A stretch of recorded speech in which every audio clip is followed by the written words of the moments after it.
Good morning, good afternoon, good evening, wherever you're at, whenever you're going to be watching this video. And I would like you guys to ask you, would you guys like, subscribe, those that have not, and those that have, I really appreciate you guys. Now, road safety. As you guys know, let me actually do a swap so you guys can see, and I'm here in town right now. But when I left home, it was 23 degrees. The sun is rising, the skies are clear, and here in Lancaster, where I'm at right now, that's about 15 minutes, about 10 minutes or so from the house. It's right now 28. So, good news that it's getting warm. The bad news, it's winter. It's cold. So, a lot of us don't have the luxury to stay home when it's cold, and we have to go out and make that money to pay the bills and whatever else we need to do to make sure that all is taken care of and our families are good. So sometimes we go out and we take risk. I'll give you guys an idea. About two or 3 months ago, I kept on dashing when hurricane warnings came around on the phone, and it was storming, it was raining, it was blowing, and DoorDash just kept on giving me food before I've been able to even get to one client. At one point, I had 7 deliveries in my vehicle. Eventually, I got to deliver those, and I did. And then when I started asking around some of the drivers in the area, have they drove, and they're like, no, we went home. So it kind of, I made in that 1 hour that tornado warning was in effect, I made over $100. But was it a smart move? I do not know. I wasn't hurt. The tornado never did any touchdowns in the area where I was.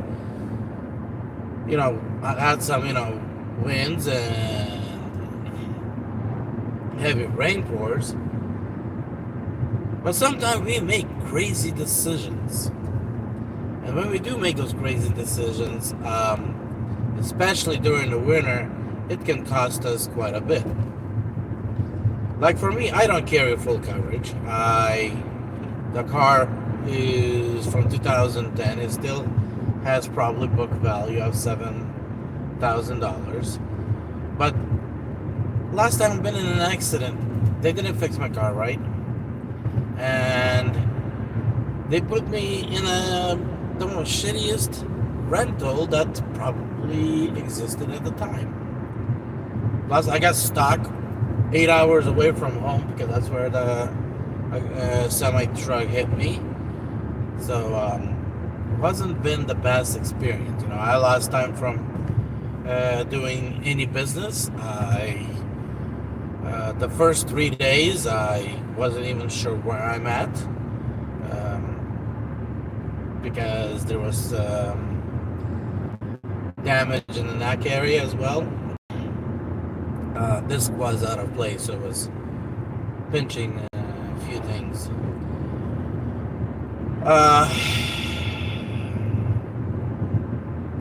But going out, we need to be smart and wise. And especially in the winter, you want to make sure your tires are good. They have right tire pressure. If you're suspecting snow in your area, you should have tire chains with you, or something that will help you get around when the snow starts falling. You need to keep a distance, because braking on the snow and ice is not the same as braking on a regular road. Now, if you have, like today, I woke up and the temperature was, and again, the temperature was dropping. I guess it was just a city that was just frozen a little. But at the temperature of 23, 20, 17, anything below 28 degrees, and if it's snowing, I call it a powder snow. It's a snow that actually you can brake as much as you want. You still just keep on flying. And you won't stop until you hit something. Just as simple it is. I remember in Y2K is actually the morning of Y2K.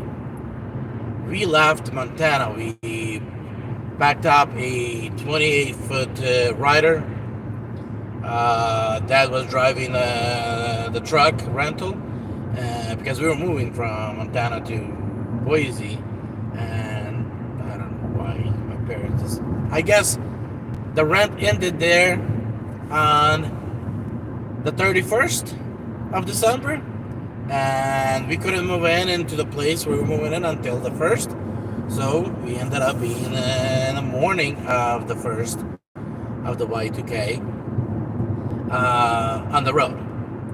And I remember the temperature was around 14 or something. It was snowing.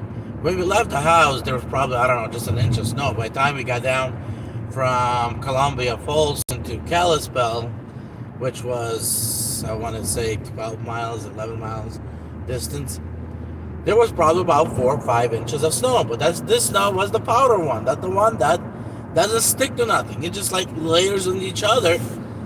And in Kalispell, there was a roundabout. It's kind of like a circle around. And I don't know, I probably was doing, I don't know, maybe 12, 11 miles an hour. And I was driving a Honda Civic, two-door hatch. It was an SI Sport Civic. So when I started braking, and I was already driving really slow, it was just, my car would just not stop. My dad was just right behind me because he was heavy loaded. He had better traction because that snow would, just compact underneath his tires a lot better than I. And when he started braking and he sees me, I cannot stop, and I'm going straight into that circle, into that roundabout, and he's like, and he doesn't have much traction at all. So he's like, am I going to kill my own son? So after I bounced from the curve, that's when I grabbed traction and kind of eased off, and Dad kind of came back behind me and kind of pushed me as we both equal out the speed. But snow is not a funny thing. The other thing that I can tell you, was actually on a wet snow. Snow at about 29, 30 degrees, where it hits the road and tires compresses it and turns it into a ice. That's actually where I messed up my back and my neck. As I'm coming around the corner and it's snowing, I see the cars are completely stopped in front of me. So I start slowing down, fairly good. I don't see any problems. But then I look at my side view mirror and I see a semi coming behind me and another semi truck coming behind him, not able to slow down, switches lanes, scissors. So in other words, right now he's going completely sideways with the trailer, while the truck itself is still actually going in a left lane down as he's trying to brake, and he's a thinker. So he hits a semi truck behind me, but he had enough of room behind me, and he was slowing down. But this guy behind him, he was probably doing around 6, while we were doing probably, I don't know, 10, 12, 15, maybe something like that as we slowed down. When he grabbed hold of that semi truck behind me, that semi truck just came at me and I bounced like a ball from it. Honestly, I don't remember anything. A couple minutes later, I just see people around trying to open the door and try to figure out what happened, or trying to help me understand what happened. Road is not funny. That's as simple as I want to say when it is icy on the road, when it is snowy on the road. So stay safe, stay the distance. I understand most drivers are at home, so the peak pay will be $5-10. And hey, and if you feel safe enough, if your tires good enough, and there's barely cars on the road, maybe go out and make that $5 $10 peak pay. But if there's a lot of cars on the road and it's slippery, get off the road. Let them hit each other. Let them destroy their cars, because in about an hour and a half later, the roads will be clear. And when the roads will be clear, you'll be able to go out and actually make those money. Because right now, that peak will increase more because everybody's dealing with their wreck problems. While you've been sitting on a side, I don't know, some parking lot, and watching it all and saying, is this a movie or reality? I do not say, it's a good thing. I look at some of the YouTube videos that come out, where, especially the freeway accidents, where, you got the initial impact, and because it is slippery, icy, foggy, then you have especially semi-trucks coming behind, and the person that was, still alive after that semi-truck, when he came behind, is that person still alive? I'm like, oh my God. I wish at least that guy was not in pain when he went unconscious. Just the pile of meat in that car, in that wreck. And by the time somebody gets to them, and with that fog or that ice, it can be another, hour or two. So, guys, it's just not worth it if you're not making the right decisions to be on the road at the wrong time. So make those decisions.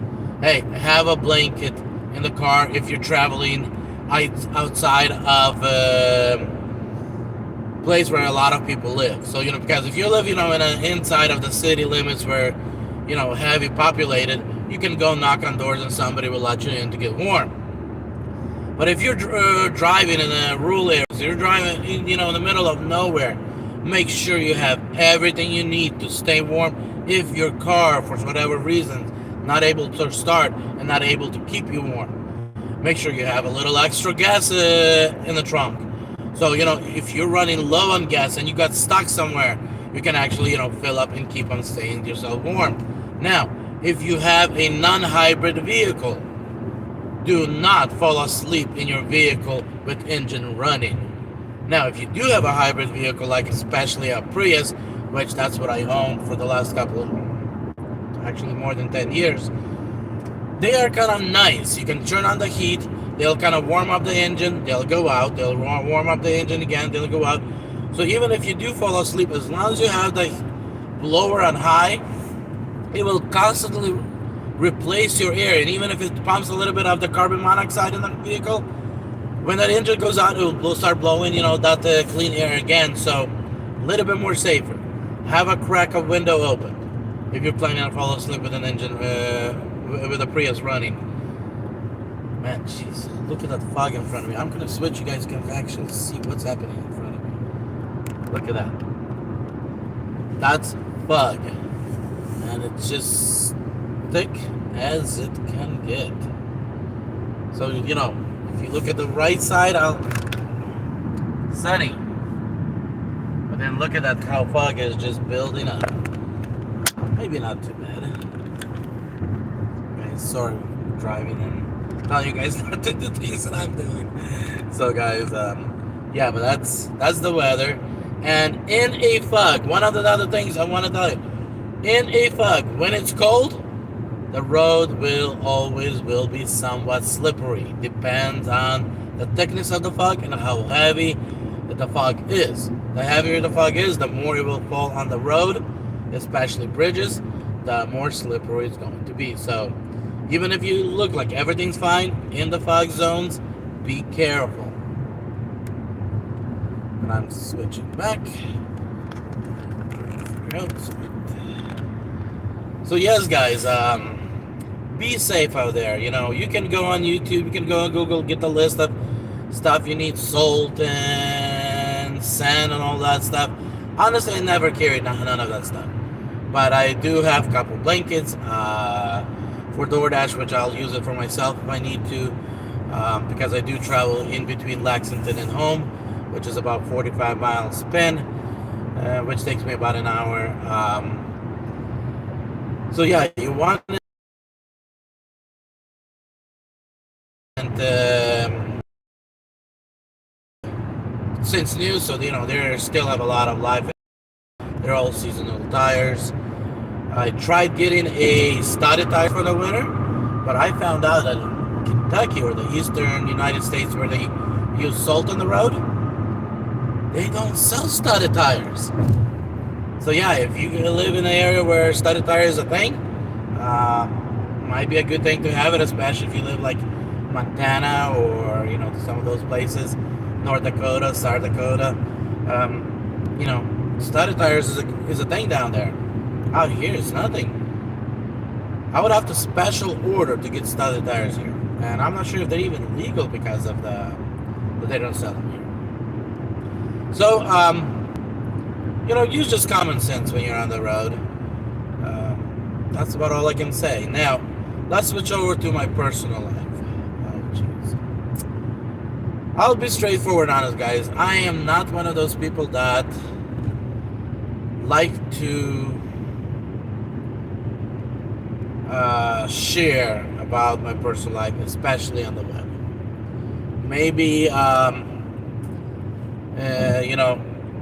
just one-on-one with somebody, yes, but on the web, I don't know. So, but I'll try it. The last time I did the video, my baby's gone. But I did about an hour later. I just went and turned it into private. I just didn't feel comfortable.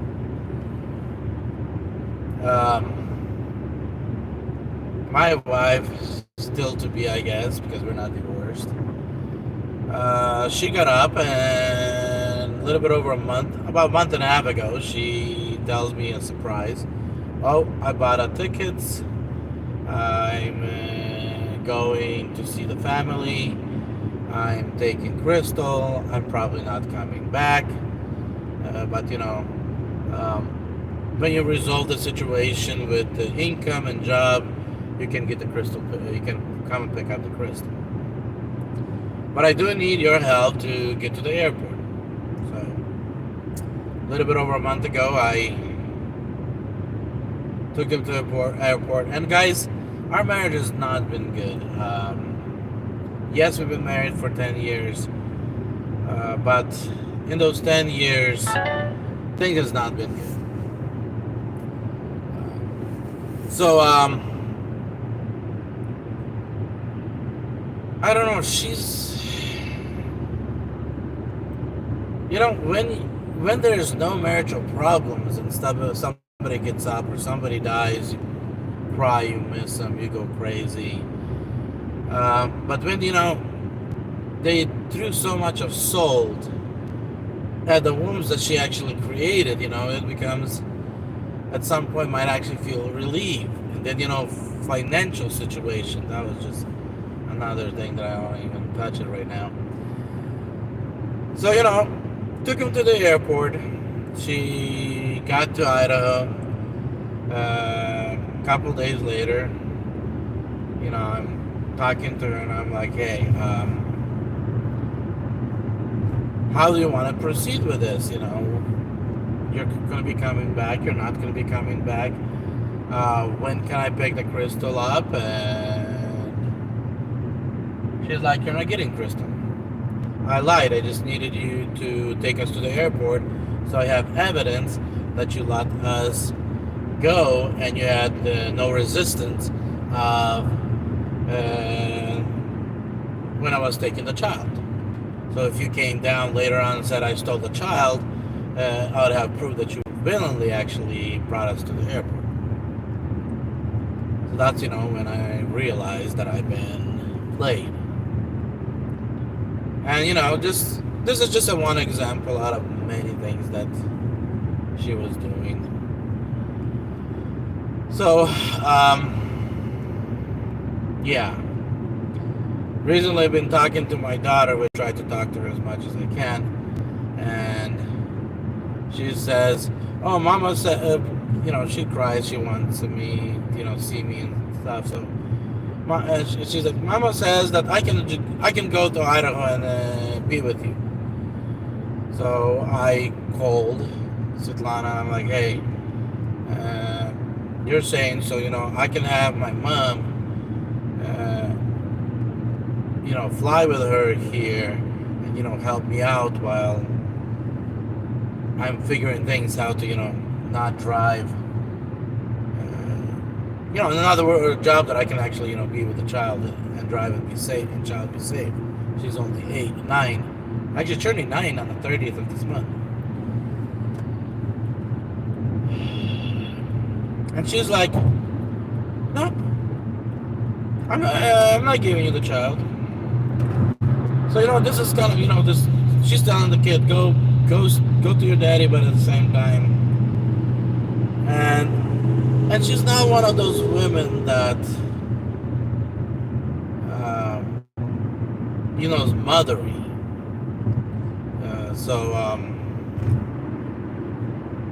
She's just using that child just as a weapon, and the child is hurt, is in pain. I don't know, should I even go public with what happened 2 nights ago?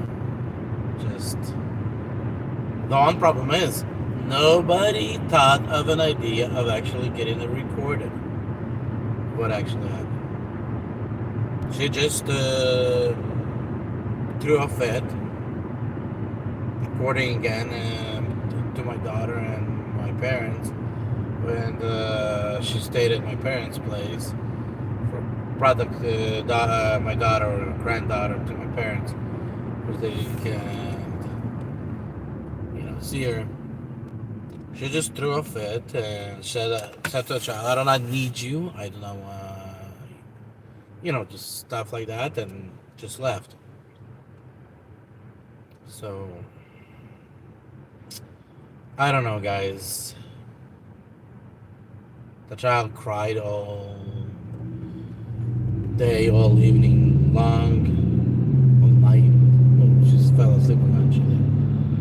I tried to calm her down, but she's like, "Mama does not need me." You don't do those things to the child. So yeah, guys, a lot of babble. Am I in a great place? I try to hold myself as much as possibly can. And this job delivering the YouTube channel keeps me busy, and it just keeps me going.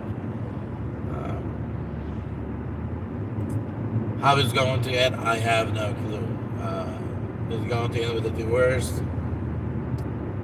I have no clue. Probably. Do I want her back? Daughter, yes, no questions asked. Wife, I do not know. Because I know when she's going to come back, it's going to all go back to how it was. And I don't know. Now, starting a business with this divorce thing, possible. And then, if she's not going to divorce me now, she's going to divorce me later. And, later she's going to try to demand for half of the company. If she divorces me right now, there's nothing to take other than a mobile home and 2 cars and a boat. So I don't know.